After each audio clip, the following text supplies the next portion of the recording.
Before coming to Calvin, I was representing Egypt in an international school. It was very pluralistic, very postmodern. Every culture is beautiful, every language is lovely. So I was frustrated at Calvin. I didn't feel like this was a place for me. And I went and I talked to Chaplain Cooper, and I said to him, please recommend any other Christian school. And right then he said to me, look, if you don't like Calvin, change it. Make it different, make it better. And right there, he gave me the freedom to be a part of this community. This has been the message in my life ever since. If you don't like it, change it. Don't just sit there and complain. Don't run away. Don't go find another place, which eventually you will also not like. But if you're here now, you belong here now. This is where God put you. So this is your mission field. Work on it. And that open invitation helped me belong to Calvin, and it helped Calvin belong to me. And so I thought, okay, well, let me try something non-threatening, non-risky, and let's introduce some culture to this place.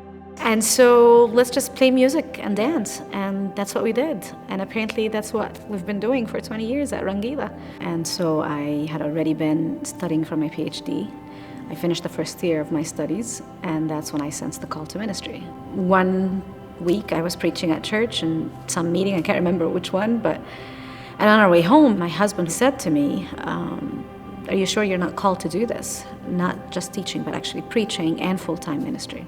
It was really my last semester here at Calvin, where you go through the candidacy process. And so it was only then that I felt, okay, well, maybe this is it. This is what I need to be doing. Then came this whole, how do I candidate in a church that doesn't even allow women pastors? After 3 years of requesting, they took a vote, and my presbytery, which is like classes, so my local presbytery, they approved it.